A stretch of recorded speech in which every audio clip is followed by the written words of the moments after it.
Hello everyone, welcome to the online school. आज हामी workbook को पेज नम्बर 17 मा भएको युनिट 5 हेर्छौं। यसमा हेर्नुस् त एक्सरसाइज 1 मा इभेन्ट्स इन सिक्वेन्स भनेको छ।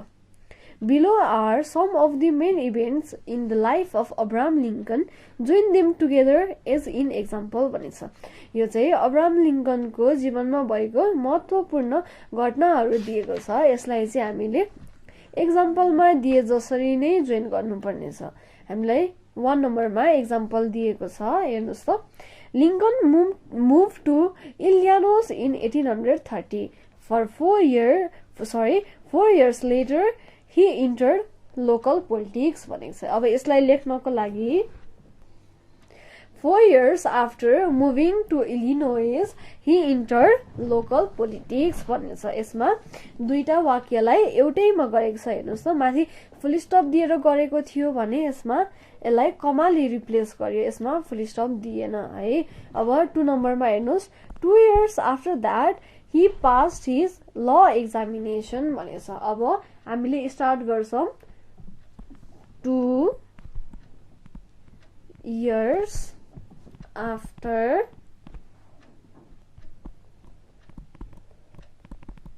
entering local politics he passed his law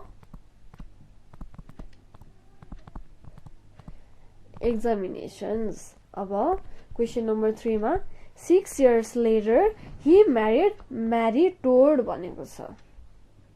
6 वर्ष पछाडी उनले म्यारी टोडलाई विवाह गरे। 6 years after passing his law examinations he married Mary Todd।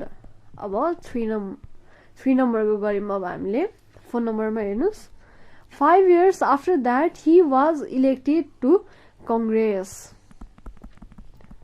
5 years after marrying Mary Todd he was elected to Congress।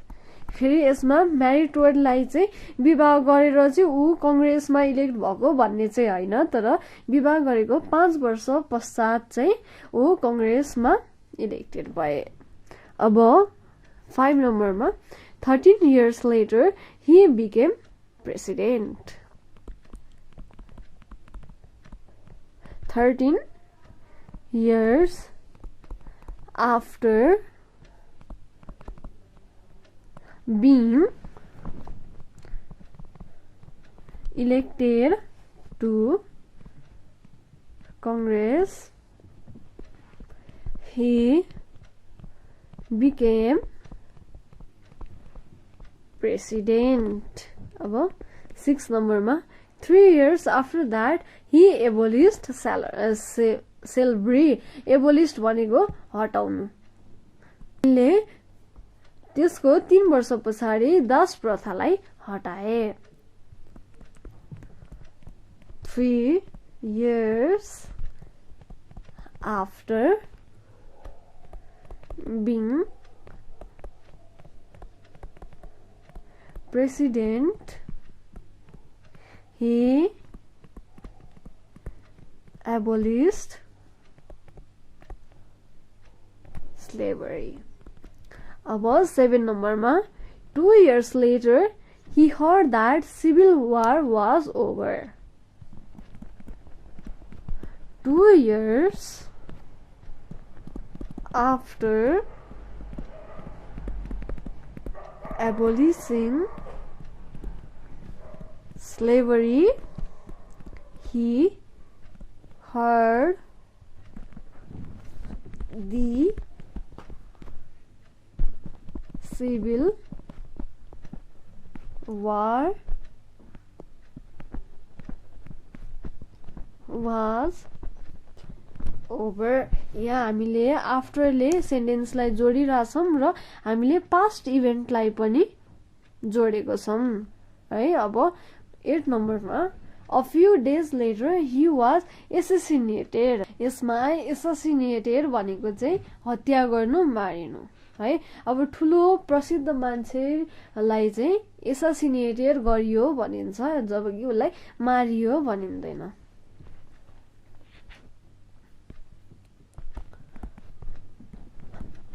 A few days after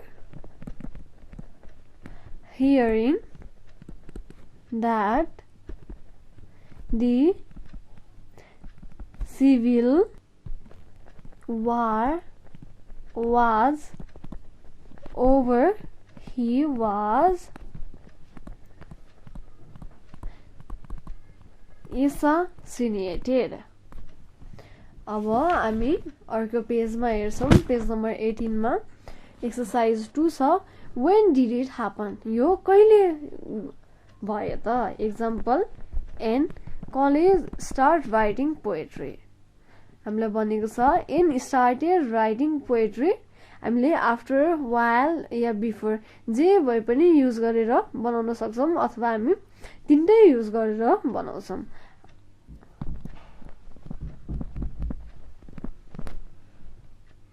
अब हेर्नुस्, write about these people in the same way भनेको छ। Number 1 Albert Antarctica take up photography. अब हामी यसलाई कसरी गर्ने त? हेर्नुस् त, एक्जाम्पल हामीले त्यहाँ माथि दिएको छ। Ann started writing poetry after she went to college, while she was at college, before she left college। अब हामी यसरी नै गर्छौं। अब हामी स्टार्ट गर्छौं। Albert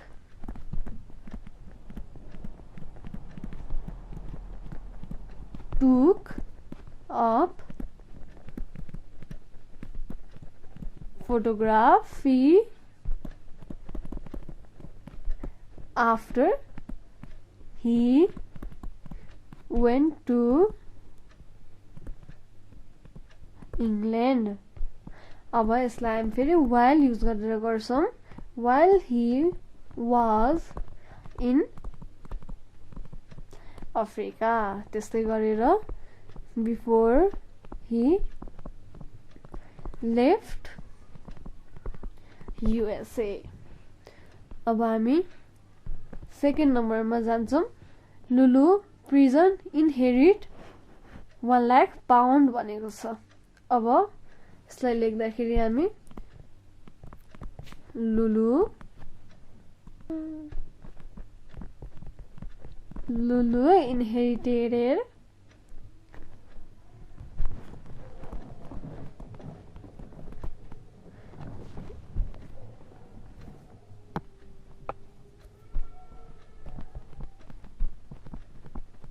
£1 lakh।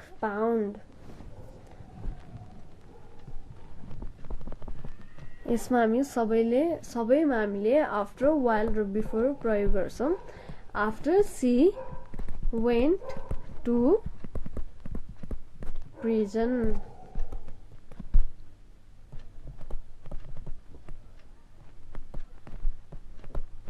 while she was in prison,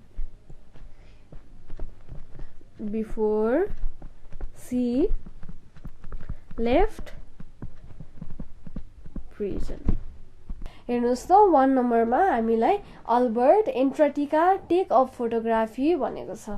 मैले चाहिँ यहाँ बाइ मिस्टेक एन्टार्क्टिका देखिन, त्यही भएर मैले अलग अलग ठाउँको नाम राखे। त्यसको लागि म क्षमा माग्न चाहन्छु। तपाईहरुले सचाएर यसलाई एन्टार्क्टिका नै लेख्नु होला। 3 मा छ जिमी ब्र्याकेटमा इन्गेज छ। यो ब्र्याकेटमा जे दिएको छ त्यसैलाई प्रयोग गर्नु होला। Be promoted. Jimmy was promoted after he was engaged while he was in engagement. त्यस्तै गरेर before he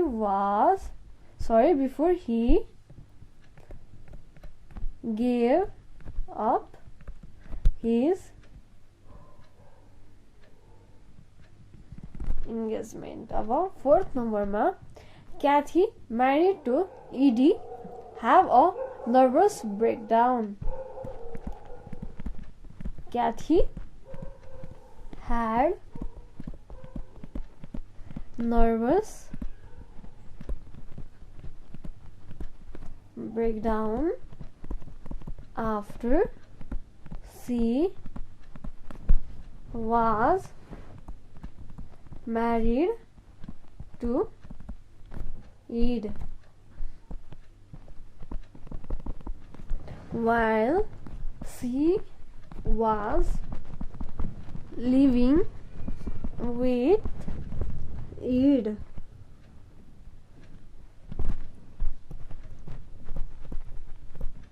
Before she got divorced with Ed.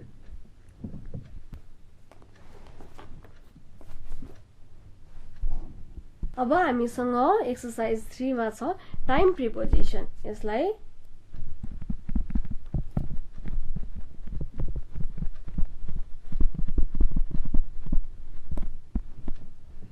अब हामी तल दिएको हामीले के प्रिपोजिसन प्रयोग गर्छौं हामी यो खाली ठाउँमा भर्छौं. अब हेर्नुस् I started a new job भनेको छ हैन. यसमा हामीले भने थियो लास्ट मन्डे को अगाडि प्रिपोजिसन हुँदैन. No preposition. Last Monday at 9 o'clock. Monday was fine, but when I went in on Tuesday morning, I was the only one there. I waited for a bit, but no one came, so at 10:30 I went home. In the afternoon,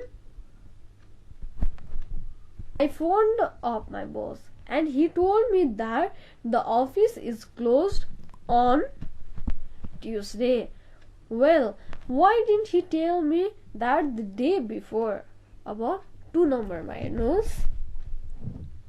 The day before मा यसमा हामी कुनै पनि preposition प्रयोग गर्दिनौं.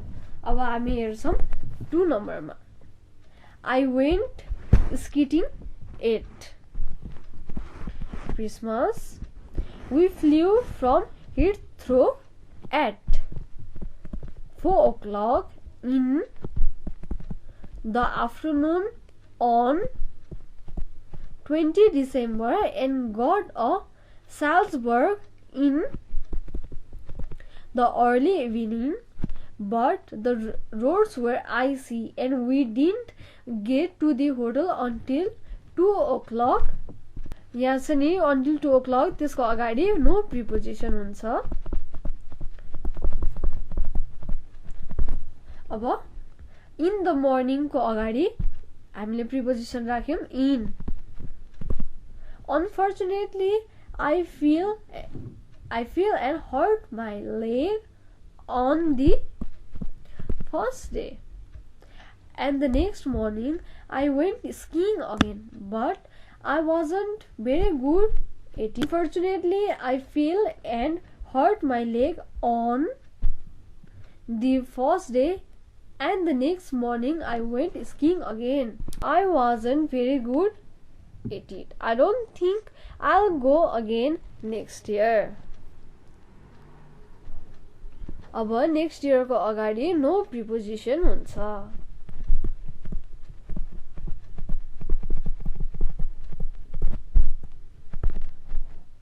Sorry यहाँनिर मैले एउटा sentence skip गरेछु म यसलाई सुरुदेखि भन्छु हजुरहरूले हेर्नु होला I went skiing at Christmas. We flew from Heathrow at 4 o'clock in the afternoon on 20 December and got to Salzburg in the early evening.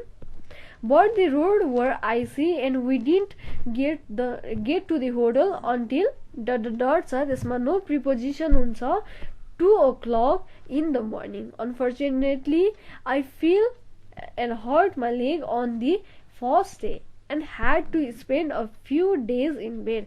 But I got up at Christmas Day and त्यसमा no preposition हुन्छ The next morning I went skiing again, but I wasn't very good at it. I don't think I will go again. अनि त्यसमा फेरि हामी no preposition राख्छौँ next year यहाँ on पछाडि हाम्रो 8 छुटेको छ त्यो तपाईहरुले थप्नु होला अब हामी क्वेशन नम्बर 3 मा हेर्छौं है I was born in Manchester in the late 1940s. I went to university in 1967 and left in the summer of 1970. I had a good time there, especially my last year. So here we use no preposition before last year. So a few months ago I decided to go back and say it again. I went at 88 the end of June. The students were all on holiday and the town was full of tourists, as it always is in summer. And I didn't enjoy my visit very much. It wasn't the same as it had been in the 60s when I was a student there. अब यसैसँग हामीले exercise 3 पनि सकायौं अब हाम्रो exercise 4 मा the past simple passive छ यो भनेको सामान्य भूतकालको कर्मवाच्य अब 4 नम्बरमा छ write a true sentence using the passive about each of the following. Choose the most appropriate verb from the list. यहाँनिर हामीलाई अलग अलग verbsहरु दिएको छ हामीले त्यो verbsहरु युज गरेर प्यासिभ फर्ममा सेन्टेन्स बनाउनु पर्ने छ मोनालिसा ब्र्याकेटमा लियोनार्डो दा भिन्ची भनेर दिएको छ है अब हामीले यसलाई प्यासिभ फर्ममा लेख्छौं सुरुमा हामीलाई एक्जाम्पल दिएको छ The Mona Lisa was painted by Leonardo da Vinci. हेर्नुस् त भर्बमा पेन्ट युज दिएको छ हामीले त्यो पेन्ट युज गर्न सक्छौं त्यसरी नै हामीले अरु पनि गर्नुपर्छ क्वेशन नम्बर 2 मा Saint Paul's Cathedral Christopher Wren भनेर दिएको छ अब यसलाई हामी भर्ब सहित युज गर्छौं Saint Paul's Cathedral was designed by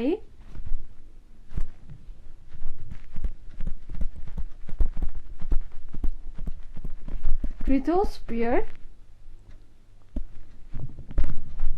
when यो सेन्टेन्सलाई प्यासिभ फर्ममा लग्यौं अनि हामीलाई यहाँ दिएको छ नि भर्ब डिजाइन अब यो चाहिँ प्यासिभमा हुँदा हामीले पास्ट टेन्समा कन्भर्ट गर्नुपर्छ त्यही भएर यो डिजाइन भयो अब 3 नम्बरमा पेन्सिलिन एलेक्जेन्डर फ्लेमिङ भनेको छ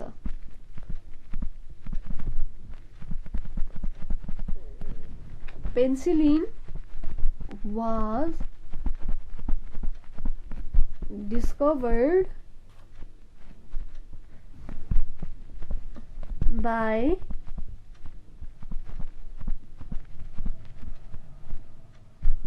Alexander Fleming.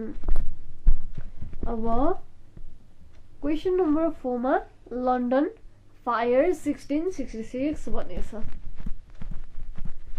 London was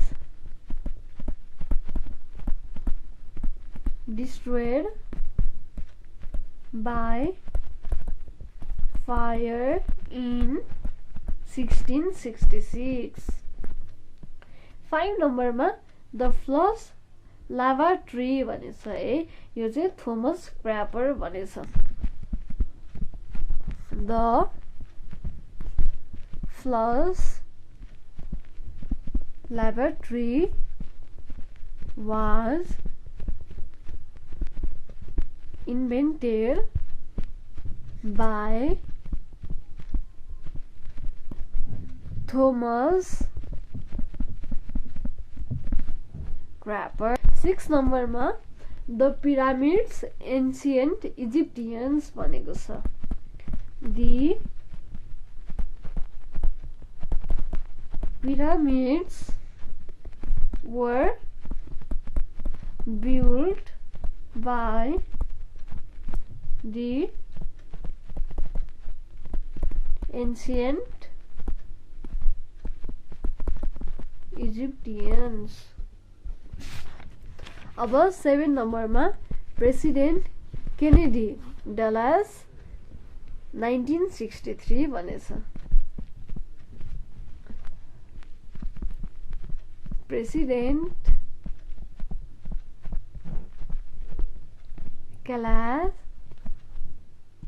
Kennedy was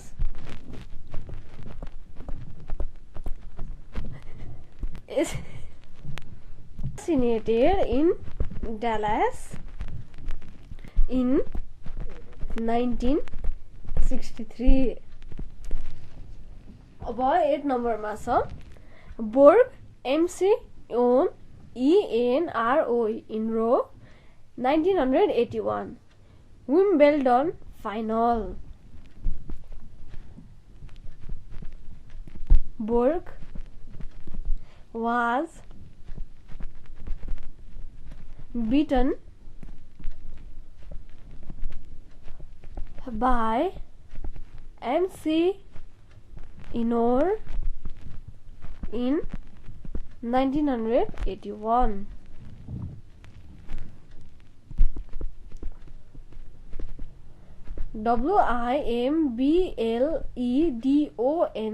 WIMBLEDON Wimbledon final.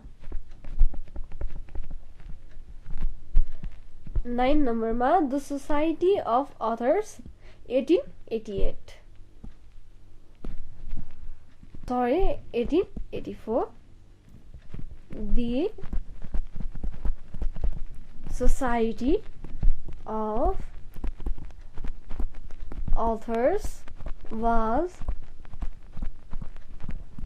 founded in 1884.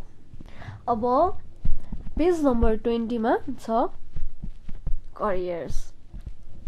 Below are notes about the career of 3 members of an expedition exploring the Arctic Ocean. From the notes, write a paragraph about the career of each one.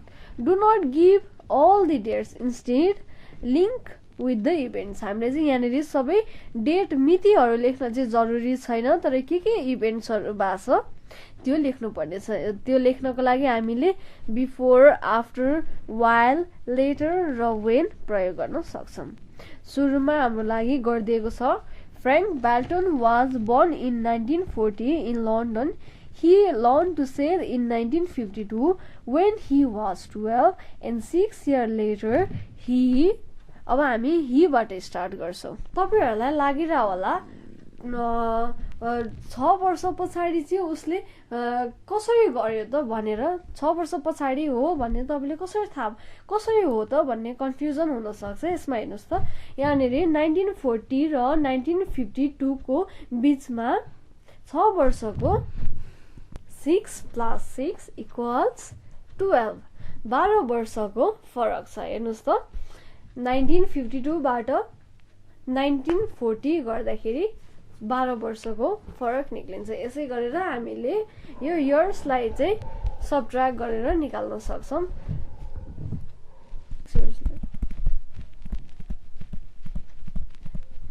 हामीले यो 6 years later ही पछाडी हामी सुरु गर्दैछौं cross the channel in his own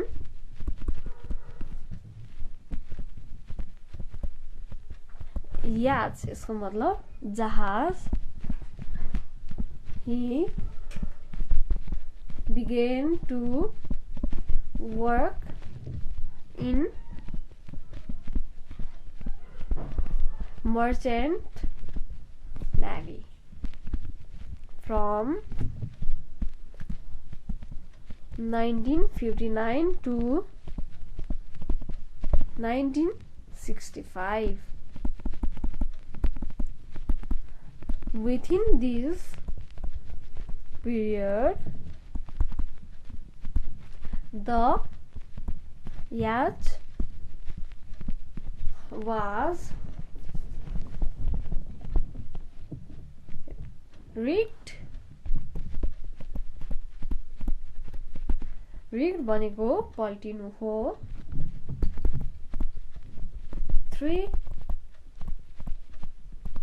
times. Then he sailed round the world in 1966 and 1967. In the meantime, he discovered